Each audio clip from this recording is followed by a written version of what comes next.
दोस्तों इस वीडियो में हम निम्मी असाइनमेंट के सभी चित्रों वाले क्वेश्चनों को सॉल्व करेंगे। तो हम सभी एक-एक करके सभी क्वेश्चनों को सॉल्व करने वाले हैं। तो शुरू करते हैं। पहला क्वेश्चन है यहाँ पर, चित्र में दिखाए गए सुरक्षा चिन्ह का नाम क्या है? तो दोस्तों जो सुरक्षा चिन्ह दिखाया गया है चित्र में, इसका नाम क्या है? ऑप्शन ए है चेतावनी चिन्ह, ऑप्शन बी है आवश्यक चिन्ह, ऑप्शन सी है निषेधक चिन्ह, ऑप्शन डी है सूचनात्मक चिन्ह। तो दोस्तों ये चित्र दिखाया गया है, ये है सूचनात्मक चिन्ह का। राइट आंसर होगा ये ऑप्शन डी। नेक्स्ट क्वेश्चन है, चित्र में दर्शाए गए सड़क सुरक्षा चिन्ह का नाम क्या है? दोस्तों यहाँ पर सड़क सुरक्षा चिन्ह दर्शाया गया है एक, इसका नाम क्या है? ऑप्शन ए है आवश्यक चिन्ह, ऑप्शन बी है चेतावनी चिन्ह, ऑप्शन सी है सूचनात्मक चिन्ह, ऑप्शन डी है निषेधक चिन्ह। तो दोस्तों ये है एक आवश्यक चिन्ह, जहाँ पर बताया जाता है कि इस कार्य को करना आवश्यक है। तो यहाँ पर ये होगा मैंडेटरी साइन का चिन्ह। नेक्स्ट क्वेश्चन, चित्र में दिखाए गए पीपीई यानी पर्सनल प्रोटेक्टिव इक्विपमेंट का नाम क्या है? दोस्तों यहाँ पर ये चित्र दिखाया गया है, इसमें इस पीपी का नाम क्या है? ऑप्शन ए है नाक कवर, ऑप्शन बी है सिर ढाल, ऑप्शन सी है चेहरा ढाल, ऑप्शन डी है हाथ स्क्रीन। तो दोस्तों ये यहाँ पर राइट आंसर होगा ऑप्शन डी। दिखाया गया चित्र है हाथ स्क्रीन का, जहाँ पर भी हम वेल्डिंग का या कोई भी कार्य करते हैं तो वहाँ पर मुँह की सुरक्षा किसके द्वारा की जाती है? हमारे इस हाथ स्क्रीन के द्वारा की जाती है, जिसको हाथ से पकड़ा जाता है। नेक्स्ट क्वेश्चन, इस औजार का उपयोग क्या है? दोस्तों यहाँ पर एक पिंसर का चित्र दर्शाया गया है, ये चित्र है पिंसर का। तो इसका उपयोग क्या है? ऑप्शन ए है गर्म वस्तु पकड़ना, ऑप्शन बी है तार काटना और मोड़ना, ऑप्शन सी है लकड़ी से कील निकालना, ऑप्शन डी है नट बोल्ट खोलना और कसना। तो दोस्तों यहाँ पर हम पिंसर का प्रयोग करेंगे, वो करेंगे लकड़ी से कील निकालने के लिए। तो यहाँ पर इसका राइट आंसर होगा ऑप्शन सी। नेक्स्ट क्वेश्चन, चित्र में दिखाए गए औजार का नाम क्या है? दोस्तों यहाँ पर चित्र में औजार दिखा रखा है, इसका नाम क्या है? ऑप्शन ए है वायर स्ट्रिपर, ऑप्शन बी है क्रिम्पिंग टूल, ऑप्शन सी है कॉम्बिनेशन प्लायर, ऑप्शन डी है डायगोनल कटिंग प्लायर। तो दोस्तों इसका राइट आंसर होगा, ये होगा option D, diagonal cutting plier, जिसका प्रयोग कहाँ करते हैं हम? जैसे हमारे पास कोई लोहे की सीट है तो उसको काटने के लिए हम इस टूल का प्रयोग करते हैं। नेक्स्ट क्वेश्चन, चित्र में दिखाए गए सुरक्षा चिन्ह का नाम क्या है? दोस्तों यहाँ पर जो सेफ्टी साइन दिखा रखा है, इसका नाम क्या है? ऑप्शन ए है चेतावनी चिन्ह, ऑप्शन बी है आवश्यक चिन्ह, ऑप्शन सी है निषेधक चिन्ह, ऑप्शन डी है सूचनात्मक चिन्ह। तो दोस्तों ये है सूचनात्मक चिन्ह, जो कोई भी कार्य की करने को हमको सूचना देता है कि ये कार्य हमको करना है या नहीं करना है। तो इसका राइट आंसर होगा, ये होगा ऑप्शन डी। नेक्स्ट क्वेश्चन, चित्र में दर्शाए गए चेतावनी चिन्ह का नाम क्या है? दोस्तों यहाँ पर एक सड़क सुरक्षा चिन्ह दिखा रखा है, इसका नाम क्या है? ऑप्शन ए है विद्यालय, ऑप्शन बी है संरक्षित, ऑप्शन सी है संरक्षित, ऑप्शन डी है पैदल यात्री क्रॉसिंग। तो दोस्तों यहाँ पर यह है ऑप्शन डी, पैदल यात्री क्रॉसिंग, जहाँ पर यहाँ पर चित्र में दिखा रखा है कि जो कोई भी आदमी है वो सड़क को पार कर रहा है। नेक्स्ट क्वेश्चन, इस गेज का क्या उपयोग है? दोस्तों जो चित्र में गेज दिखा रखा है, जो टूल दिखा रखा है, इसका प्रयोग क्या है? ऑप्शन है जॉब की आंतरिक त्रिज्या को जांचना, ऑप्शन बी है बेलनाकार जॉब का व्यास जांचना, ऑप्शन सी है जॉब की ऊंचाई और समांतरता जांचना, ऑप्शन डी है जॉब को मशीनों में डेटम के समांतर रखना। तो दोस्तों यहाँ पर इसका प्रयोग हम क्या करेंगे? जॉब की आंतरिक त्रिज्या को जांचने के लिए। कोई भी हमारे पास जॉब है उसकी आंतरिक त्रिज्या हमको जांचनी है, तो इसके लिए हम इसका प्रयोग करेंगे। और इसमें ये जो पत्तियाँ दी होती हैं ये अलग अलग आकार में आती है, जिसे हम जॉब में डालकर इनकी त्रिज्या को जांचते हैं कि ये कितनी mm की है। नेक्स्ट क्वेश्चन, इस रेती का क्या नाम है? तो दोस्तों जो चित्र में ये रेती दिखाई गई, इसका नाम क्या है? ऑप्शन ए है रोप्स कट रेती, ऑप्शन बी है एकल कट रेती, सी है दोहरी कट रेती, डी है वक्राकार कट रेती। तो दोस्तों यहाँ पर ये रेती दिखाई गई है, ये है रोस्प कट रेती। यहाँ पर राइट आंसर होगा ऑप्शन ए। रोस्प कट रेती का प्रयोग हम वहाँ पर करते हैं जहाँ पर हमको कोई भी सतह से अधिक मात्रा में हमको वस्तु को हटाना हो, वहाँ पर हम रोस्प कट रेती का प्रयोग करते हैं। नेक्स्ट क्वेश्चन, इस औजार का क्या नाम है? तो दोस्तों जो चित्र में औजार दिखाया गया, टूल्स दिखाया गया, इसका नाम क्या है? तो दोस्तों दिखने में तो ये एक डिवाइडर की तरह है, लेकिन कौन सा डिवाइडर है? तो यहाँ पर देखेंगे हम, पहला है डिवाइडर, ऑप्शन बी है आंतरिक कैलिपर, ऑप्शन सी है विषमलेख कैलिपर, ऑप्शन डी है बाह्य कैलिपर। तो दोस्तों ये है आंतरिक कैलिपर। राइट आंसर होगा ऑप्शन बी, आंतरिक कैलिपर। इसमें इसकी साइड कैसी मुड़ी हुई होती है? बाहर की तरफ मुड़ी हुई होती है। तो कोई भी वस्तु में हम इसको डालकर उसकी आंतरिक साइड को हम माप सकते हैं। यहाँ पर ये चित्र बना हुआ है, तो यहाँ पर हम कोई भी जॉब डालकर इसको माप ले सकते हैं। नेक्स्ट क्वेश्चन है, इस ड्रिल बिट का क्या नाम है?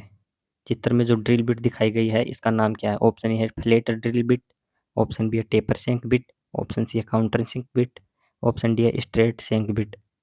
तो दोस्तों इसका राइट आंसर होगा, ये होगा टेम्पर सेंक बिट। नेक्स्ट क्वेश्चन, एक्स से इंगित रेती के भाग का नाम क्या है? दोस्तों यहाँ पर रेती का भाग दिखाया गया है जिसको एक्स से इंकित किया गया है। तो यहाँ पर इसका नाम है, ऑप्शन ए है एज, ऑप्शन बी है हील, ऑप्शन सी है टैंक, ऑप्शन डी है शोल्डर। तो ये दिखाया गया भाग है हील, जहाँ पर दांतें नहीं होती। रेती का ये खाली भाग होता है जहाँ पर दांतें नहीं होती हैं, इसको हम हील बोलते हैं। नेक्स्ट क्वेश्चन, इस औजार का क्या नाम है? जो चित्र में हमको औजार दिखाया गया इसका नाम क्या है? ऑप्शन है जेनी कैलिपर, ऑप्शन बी है आंतरिक कैलिपर, ऑप्शन सी है बाह्य कैलिपर, ऑप्शन डी है फर्म जोड़ कैलिपर। तो दोस्तों ये चित्र दिखाया गया है, यह है जेनी कैलिपर का, जिसको हम लंगड़ा कैलिपर भी बोलते हैं। Right answer option A. Next question, छेनी में एक्स द्वारा प्रदर्शित कोण का नाम क्या है? दोस्तों यहाँ पर एक एक्स के द्वारा इंगित ये पॉइंट दिखाया गया है जिसको बीटा से दर्शाया गया है, इसका नाम क्या है? तो दोस्तों इसका नाम है, ये है पॉइंट कोण। यहाँ पर पॉइंट कोण इसका नाम होगा। तो यहाँ पर राइट आंसर होगा ऑप्शन बी। नेक्स्ट क्वेश्चन, हथौड़ी का नाम क्या है? तो दोस्तों चित्र में जो हथौड़ा दिखाया गया है इसका नाम क्या है?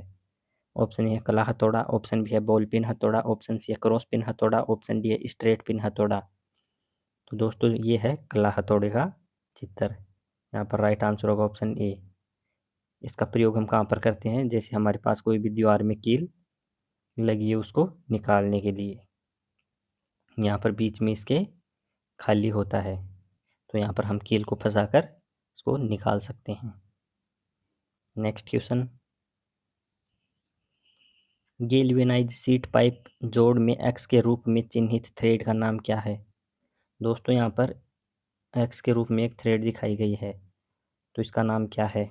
ऑप्शन ए है जूट, ऑप्शन बी है full form thread, option C है तिरछी मेल थ्रेड, ऑप्शन डी है समांतर फीमेल। तो दोस्तों ये थ्रेड यानी चूड़ी दिखाई गई है, ये है तिरछी मेल थ्रेड की। तो यहाँ पर राइट आंसर होगा ऑप्शन सी। नेक्स्ट क्वेश्चन, औजार का क्या नाम है?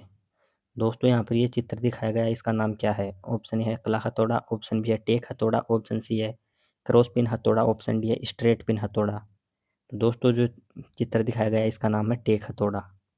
यहाँ पर राइट आंसर होगा ऑप्शन बी। नेक्स्ट क्वेश्चन, इस तार जोड़ का क्या नाम है?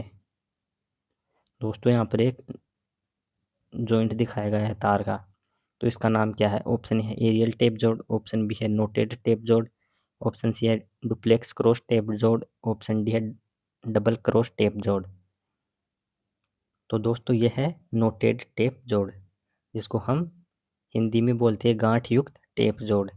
यहाँ पर चित्र में दिखाया गया है कि यहाँ पर वायर से ही जॉइंट पर गांठ लगी हुई है, इसलिए इसको बोला जाता है नोटेड टेप जोड़ यानी गांठ युक्त टेप जोड़। तो यहाँ पर राइट आंसर होगा ऑप्शन बी। नेक्स्ट क्वेश्चन, इस भूमिगत केबल में एक्स से इंगित भाग का नाम क्या है? दोस्तों यहाँ पर हमारे पास एक भूमिगत केबल दर्शाई गई है, इसमें यहाँ पर पूछा कि ये जो भाग है इसका नाम क्या है? तो दोस्तों हमको पता है जो केबल में हमारे पास कुल कोई भी केबल होती है उसमें 6 भाग होते हैं, जिसको हम दर्शाते हैं CIM BAS। तो यहाँ पर C का अर्थ होता है कोर, I का इंसुलेशन, M का मेटल, B का बेंडिंग, A का आर्मरिंग, S का सर्विंग। तो दोस्तों कोर भाग होता है, ये होता है केबल वाला भाग। जो इंसुलेशन होता है ये केबल के ऊपर चढ़ा हुआ भाग होता है। फिर होता है इसके ऊपर हमारे पास मेटल की एक परत होती है। इसके बाद होती है बेंडिंग, जो यहाँ पर एक्स के रूप में दर्शाया गया है, इसको हम बेंडिंग बोलते हैं। ए का होता है आर्मरिंग और एस का होता है सर्विंग। सर्विंग होती है ये सबसे ऊपर वाली परत होती है। तो दोस्तों यहाँ पर पूछा कि एक्स से इंगित, तो ये होगा बेंडिंग। यहाँ पर ऑप्शन ए है बेंडिंग, ऑप्शन बी है आर्मरिंग, ऑप्शन सी है लेड शीथ, ऑप्शन डी है कागज कुचालक। तो यहाँ पर राइट आंसर होगा, ये होगा ऑप्शन ए बेंडिंग यहाँ पर होगा। नेक्स्ट क्वेश्चन, लूप टेस्ट में भूमिगत केबल की किस प्रकार के दोष का पता लगाया जा सकता है। दोस्तों यहाँ पर चित्र दे रखा है भूमिगत केबल का टेस्ट करने के लिए। तो यहाँ पर ऑप्शन ए है भूदोष, ऑप्शन बी है लघु परिपथ दोष, ऑप्शन सी है खुला परिपथ दोष, ऑप्शन डी है कमजोर कुचालक दोष। तो दोस्तों यहाँ पर ये दिखाया गया है शॉर्ट सर्किट फॉल्ट को, यानी लघु परिपथ दोष को यहाँ पर दर्शाया गया है। नेक्स्ट क्वेश्चन है, इस भूमिगत केबल में एक्स से इंगित भाग का नाम क्या है। तो दोस्तों यहाँ पर पूछा गया है एक्स से इंगित, यानी इस भाग का नाम पूछा है। तो इस भाग का नाम ऑप्शन है सर्विंग, ऑप्शन बी है बेंडिंग, ऑप्शन सी है आर्मरिंग, ऑप्शन डी है लेड शीथ। तो दोस्तों हमको पता है जो ये भाग होता है इसको हम बोलते हैं सर्विंग। ये भाग होता है, ये होता है आर्मिंग, और ये भाग होता है इसको हम बोलते हैं बेंडिंग। तो हम बेंडिंग, आर्मरिंग और सर्विंग यानी तीनों में कहीं कोई नहीं है, तो ये होगा लेड शीथ का। और ये होगा मेटल, ये होगा कोर, और ये होगा इंसुलेशन। जो इंसुलेशन होता है ये लेड शीथ का इंसुलेशन होता है। तो यहाँ पर इसका राइट आंसर होगा, ये होगा ऑप्शन डी। ये हो गया कोर, ये हो गया इंसुलेशन, ये हो गया मेटल, ये हो गया बेंडिंग, ये हो गया आर्मरिंग, ये हो गया सर्विंग। नेक्स्ट क्वेश्चन, भूमिगत केबल के किस प्रकार के दोष को ज्ञात किया जा सकता है। दोस्तों यहाँ पर एक चित्र दिखाया गया है, इसमें भूमिगत केबल का कौन सा दोष दर्शाया गया है। तो यहाँ पर ऑप्शन ए है भूदोष, ऑप्शन बी है लघु परिपथ दोष, ऑप्शन सी है खुला परिपथ दोष, ऑप्शन डी है कमजोर कुचालक दोष। तो दोस्तों ये दिखाया गया है शॉर्ट सर्किट फॉल्ट, यानी लघु परिपथ दोष। राइट आंसर होगा ऑप्शन बी। नेक्स्ट क्वेश्चन, इस जोड़ का क्या नाम है। ऑप्शन है मेरिट जोड़, ऑप्शन बी है स्कार्फ्ड जोड़, ऑप्शन सी है वेस्टर्न यूनियन जोड़, ऑप्शन डी है ब्रिटानिया टी जोड़। तो दोस्तों यहाँ पर एक तार में जोड़ दिखाया गया है, इस जोड़ का नाम है, ये जो जोड़ है ये है मेरिट जोड़, जहाँ पर तारों को एक साथ हम फंसाते हैं और फिर एक एक करके उनको लपेट लगाया जाता है, जिसके बाद यह जोड़ हमको बनकर तैयार होता है। नेक्स्ट क्वेश्चन है, बेल्टेड भूमिगत केबल में एक्स से इंगित भाग का नाम क्या है।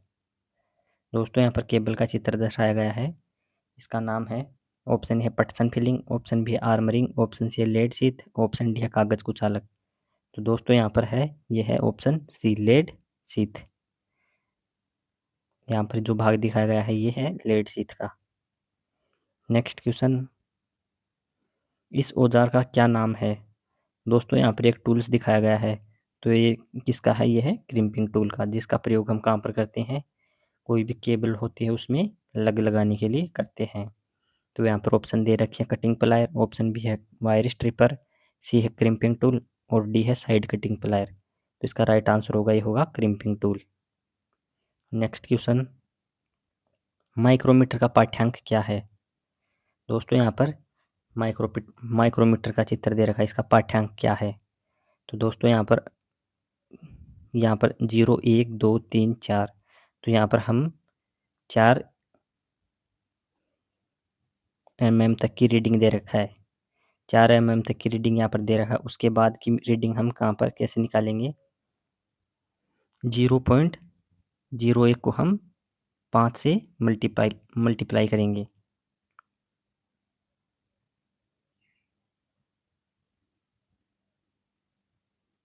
तो यहाँ पर आएगा 0.05।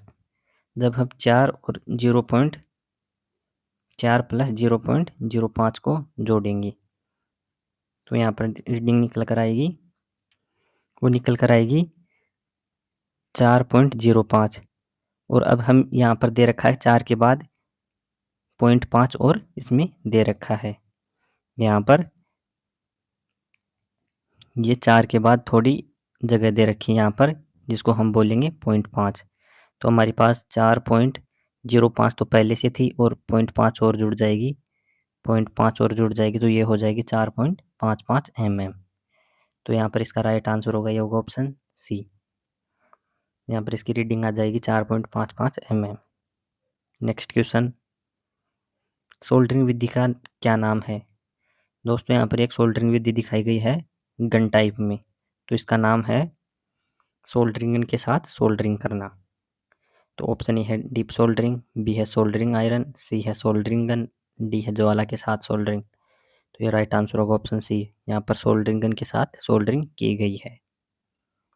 नेक्स्ट क्वेश्चन, सोल्डरिंग विधि का क्या नाम है? दोस्तों यहाँ पर एक सोल्डरिंग विधि दिखाई गई, इसका नाम क्या है? ऑप्शन ए है डीप सोल्डरिंग, ऑप्शन बी है ब्लो लैंप के साथ सोल्डरिंग, ऑप्शन सी है सोल्डरिंग गन के साथ सोल्डरिंग, ऑप्शन डी है तापमान नियंत्रित सोल्डरिंग। दोस्तों इसका राइट आंसर होगा, ये होगा ऑप्शन डी, तापमान नियंत्रित सोल्डरिंग, जिसका प्रयोग हम इलेक्ट्रॉनिक्स कार्यों के लिए करते हैं। नेक्स्ट क्वेश्चन, यहाँ पर दिखाया गया ओम मीटर का पाठ्यांक खुले हुए R2 प्रतिरोध पर क्या होगा? दोस्तों यहाँ पर ओम मीटर दिखाया गया है, यहाँ पर इस रेजिस्टेंस को बीच में से खोल रखा है, तो यहाँ पर रेजिस्टेंस कितना होगा? ऑप्शन ए शून्य पाठ्यांक, ऑप्शन बी है अनंत प्रतिरोध, ऑप्शन सी है परिपथ का कुल प्रतिरोध मान, ऑप्शन डी है केवल R1 और R3 के प्रतिरोध का योग मान। तो दोस्तों यहाँ पर प्रतिरोध क्या होगा? वो होगा अनंत, क्योंकि यहाँ पर सर्किट बीच में से टूटा हुआ है, तो ये इन्फिनेटिव रेजिस्टेंस को दर्शाएगा। इसका राइट आंसर होगा ऑप्शन बी, अनंत प्रतिरोध। नेक्स्ट क्वेश्चन है, प्रतिरोध का क्या नाम है? दोस्तों यहाँ पर जो प्रतिरोध दिखाया गया इसका नाम क्या है? ऑप्शन है धातु फिल्म प्रतिरोध, बी है तार बंधा प्रतिरोध, सी है कार्बन फिल्म प्रतिरोध, ऑप्शन डी है कार्बन मिश्रित प्रतिरोध। तो दोस्तों यह है एक वायर बाउंड रेजिस्टेंस, जिसको हम तार बंधा प्रतिरोध भी बोलते हैं। तो यहाँ पर राइट आंसर होगा ऑप्शन बी। नेक्स्ट क्वेश्चन, रंगकूट विधि द्वारा प्रतिरोध का मान बताइए। दोस्तों यहाँ पर पहले बैंड का रंग रेड है, दूसरे का ब्लू है, तीसरे का ऑरेंज है और चौथे का सिल्वर है। तो यहाँ पर हम सोल्व करेंगे इसको, B B Roy, great Britain, very good wife. जब हम इसको सोल्व करेंगे तो हम सिल्वर के लिए कितना लेते हैं? सिल्वर के लिए लेते हैं हम +-10% और सोने के लिए लेते हैं +-5%। तो यहाँ पर दो ऑप्शन हमारे पास कट जाएंगे, जो डी है और ए है ये हमारे पास कैंसिल हो जाएंगे, ए और डी हमारे पास कैंसिल हो जाएंगे, हमारे पास बचे बी और सी। तो यहाँ पर हम बी ब्यूरो ग्रेट ब्रिटेन से इसको सोल्व करेंगे तो यहाँ पर इसका राइट आंसर निकल कर आएगा ऑप्शन बी, 26 × 10⁻3। नेक्स्ट क्वेश्चन, ओम मीटर को एरे के स्केल में क्यों अंकित किया गया है? दोस्तों ये जो ओम मीटर को एरे के स्केल में अंकित किया गया तो इसका कारण क्या है? ऑप्शन ए है वोल्टेज प्रतिरोध के समानुपाती है, ऑप्शन बी है धारा प्रतिरोध के व्युत्क्रमानुपाती है, ऑप्शन सी है प्रतिरोध धारा के वृत्त के व्युत्क्रमानुपाती है, ऑप्शन डी है वोल्टेज धारा के वृत्त के समानुपाती है। तो दोस्तों इसका राइट आंसर होगा, ये होगा धारा प्रतिरोध के व्युत्क्रमानुपाती है। ये राइट आंसर होगा यहाँ पर ऑप्शन बी, धारा प्रतिरोध के व्युत्क्रमानुपाती है, यानी करंट व्युत्क्रमानुपाती है रेजिस्टेंस की। Next question, white stone bridge की संतुलन स्थिति में अज्ञात प्रतिरोध आरडीसी का मान ज्ञात कीजिए। तो यहाँ पर P A B 500 ohm, Q B C 300 ohm, S A D 15 ohm हो। तो दोस्तों इसको सॉल्व करने के लिए हम क्या करेंगे, हमको पता है पी अपॉन क्यू बराबर आर अपॉन एस। ये हम पी है, ये है क्यू, ये है आर, ये है एस। तो हम पी अपॉन क्यू करते हैं बराबर आर अपॉन एस। तो पी का मान कितना दे रखा है यहाँ पर, पी ए बी कितना है यहाँ पर, ये है 500 ओम। तो 500 upon Q, P upon Q, Q का मान दे रखा है यहाँ पर P B B C, B C कितना है यहाँ पर 300 बराबर आर कितना है ए डी का, एस ए डी का मान कितना है यहाँ पर 15, और यहाँ पर एस हमको पूछा है। तो एस निकालने के लिए हम क्या करेंगे, 15 इंटू 300 अपॉन 500। तो यहाँ पर हम इसको सोल्व करेंगे तो ये आएगा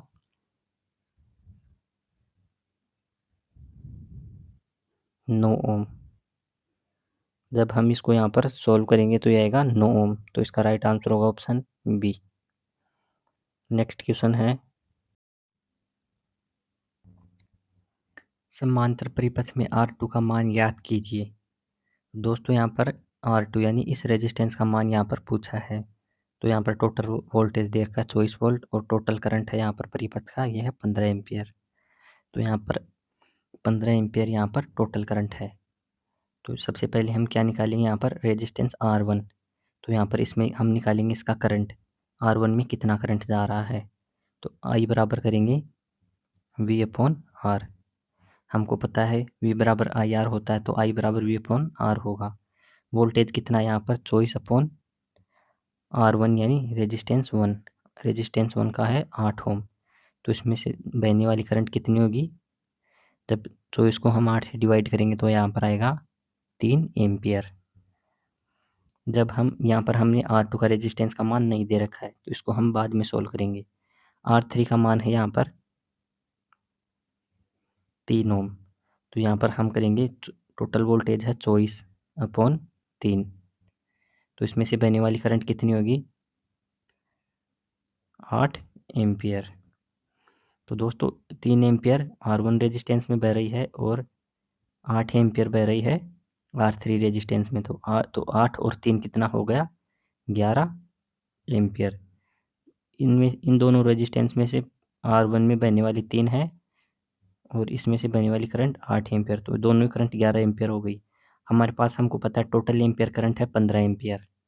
तो 15 में से 11 जाएंगे तब कितनी बचेगी 4 एम्पियर। 15 माइनस 11 तो यहाँ पर होगा 4 एम्पियर। तो 4 एम्पियर करंट ये कौन से रेजिस्टेंस से बहेगी, ये बहेगी R2 रेजिस्टेंस से। तो R2 रेजिस्टेंस से यहाँ पर 4 एम्पियर करंट बहेगी। तो हमको यहाँ पर पूछा है क्या, रेजिस्टेंस पूछा R2 का। तो यदि हमारे पास I है, करंट 4 एम्पियर है और टोटल वोल्टेज 24 वोल्ट है, तो हम रेजिस्टेंस आसानी से निकाल सकते हैं। तो R बराबर करेंगे V अपॉन आई। वोल्टेज है 24 और करंट है 4, तो ये आ जाएगा 6। तो इसका रेजिस्टेंस आएगा, ये होगा 6 ओम। तो इसका राइट आंसर होगा ऑप्शन सी। नेक्स्ट क्वेश्चन, रंगकूट विधि द्वारा प्रतिरोध का मान बताइए। दोस्तों यहाँ पर प्रतिरोध का मान पूछा है। तो पहला बैंड है इसका रेड का, दूसरा बैंड है ग्रीन का, तीसरा बैंड है ऑरेंज का और चौथा बैंड है गोल्ड का। तो गोल्ड के लिए हमको पता है +-5% होता है। तो यहाँ पर ए और बी ऑप्शन हो जाएंगे कैंसिल। अब यहाँ पर पूछा है जो रेड होता है यानी B B Roy, great Britain very good wife से हम इसको सॉल्व करेंगे। तो आर कितने नंबर पर आता है 2 नंबर पर, यानी बी 1 नंबर पर, आर कितने पर आएगा 2 पर। तो यहाँ पर पहला अक्षर होना चाहिए 2। तो पहला अक्षर किस में है 2, यह है सी में। तो यहाँ पर इसका राइट आंसर हो जाएगा ऑप्शन सी। डी यहाँ पर कैंसिल हो जाएगा। Next question, white stone bridge की संतुलन स्थिति में अज्ञात प्रतिरोध आरडीसी का मान ज्ञात कीजिए। दोस्तों यहाँ पर इस रेजिस्टेंस का मान यहाँ पर हमको पूछा है। तो हमने पिछले क्वेश्चन में सोल्व किया था, ये सोल्व होगा P अपॉन Q। जो रेजिस्टेंस P है, ये है Q है, यह R है, यह है S रेजिस्टेंस। तो P अपॉन Q बराबर R अपॉन S होगा। S है R हमारे पास यहाँ पर ये R है, ये हमारे पास वेरिएबल रेजिस्टेंस जिसका मान हम चेंज कर सकते हैं। S है हमारे पास अज्ञात रेजिस्टेंस यानी अननोन रेजिस्टेंस जिसका मान हमको ज्ञात करना है। और ये हमारे P और Q है हमारे पास फिक्स्ड रेजिस्टेंस जिनका मान हमको पता है पहले से। तो हम P की जगह क्या रखेंगे, PAB का मान कितना है यहाँ पर 400 ओम है, तो 400 अपॉन Q का मान कितना दे रखा है यहाँ पर QBC का मान है 200, तो 200 रखेंगे बराबर। R का मान कितना है यहाँ पर, यानी SAD 12 ओम, 12 अपॉन यहाँ पर SRDC का मान हमको ज्ञात करना है, तो इसको हम ऐसे रख लेते हैं। जब हम इसको इससे डिवाइड करेंगे तो यहाँ पर आएगा 2, जब S इंटू 2 बराबर 12, तो S बराबर आ जाएगा हमारे पास 6 ओम। 6 ओम यहाँ पर राइट आंसर हो जाएगा। नेक्स्ट क्वेश्चन, वोल्टमीटर V का पाठ्यांक बताइए। दोस्तों यहाँ पर वोल्टमीटर ये यहाँ पर V दे रखा है, इसका पाठ्यांक कितना होगा यानी कितनी वोल्टेज मापेगा। तो दोस्तों यहाँ पर है टोटल वोल्टेज 18 वोल्टेज, हमने यहाँ पर कोई भी लोड रेजिस्टेंस नहीं जोड़ रखा है, तो इसका टोटल वोल्टेज आएगा ये 18 वोल्ट ही आएगा। तो राइट आंसर होगा ऑप्शन डी। नेक्स्ट क्वेश्चन है, R3 प्रतिरोधक में से प्रतिरोध का मान बताइए। दोस्तों इस रेजिस्टेंस का मान हमको यहाँ पर पूछा है। तो टोटल करंट बह रही है 12 एम्पियर, यहाँ पर वोल्टेज कितना है 24 वोल्ट, टोटल वोल्टेज है 24 वोल्ट। तो हम पहले ज्ञात करेंगे R1 में कितनी करंट बह रही है। तो R1 में करंट बहने वाली करंट होगी हमारे पास, जब हम वोल्टेज को डिवाइड करेंगे रेजिस्टेंस से, तो 24 अपॉन 4, तो ये आएगी 6 एम्पियर। इसमें से बहने वाली करंट होगी 6 एम्पियर। अब हम 24 को डिवाइड करेंगे 6 से, तो इसमें से बहने वाली करंट होगी 4 एम्पियर। इसमें से जो करंट बहेगी ये होगी 4 एम्पियर। 6 और 4 हो गए 10। अभी इसमें से बहने वाली करंट कितनी होगी 2 एम्पियर। ये करंट होगी 2 एम्पियर। तो हमको पता है इसमें से बहने वाली करंट 2 एम्पियर है, तो रेजिस्टेंस निकालने के लिए हम क्या करेंगे, R बराबर होता है V अपॉन I। तो वोल्टेज कितना है 24, करंट है 2 एम्पियर, हम इसको इससे डिवाइड करेंगे तो यहाँ पर हो जाएगा 12 ओम। तो इसका राइट आंसर होगा ऑप्शन डी, 12 ओम यहाँ पर राइट आंसर हो जाएगा। नेक्स्ट क्वेश्चन है, परिपथ का क्या प्रभाव होगा यदि ए बी को लघु परिपथ कर दिया जाए।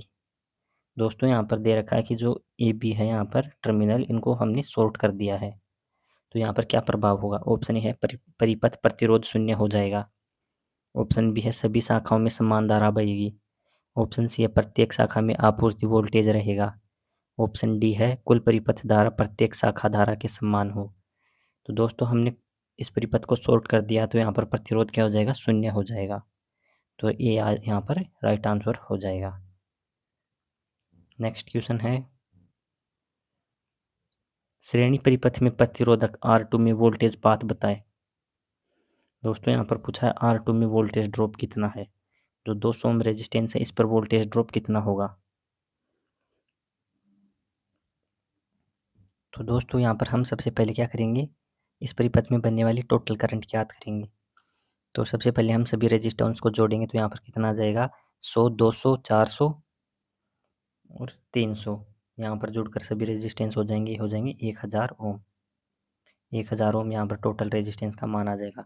वोल्टेज हमको यहाँ पर 50 वोल्ट दे रखा है, तो यहाँ पर बहने वाली करंट होगी I बराबर 50 अपॉन 1000। तो जब हम इसको इससे डिवाइड करेंगे तो यहाँ पर इसका राइट आंसर निकल कर आएगा, ये आएगा 0.05 एम्पियर। ये यहाँ पर परिपथ में बनने वाली टोटल करंट होगी। अब हम यहाँ पर एम्पियर दे रखा है और रेजिस्टेंस दे रखा है, तो हम वोल्टेज ड्रॉप निकालेंगे, तो यहाँ पर V बराबर IR होगा। V बराबर IR, करंट कितना है 0.05 इंटू रेजिस्टेंस कितना है 200। जब हम इसको सॉल्व करेंगे तो यहाँ पर निकल कर आएगा ये 10 वोल्ट। ऑप्शन बी यहाँ पर राइट आंसर हो जाएगा। दोस्तों यदि क्लास अच्छी लगी हो तो लाइक करना, शेयर करना और सब्सक्राइब करना। Thank you.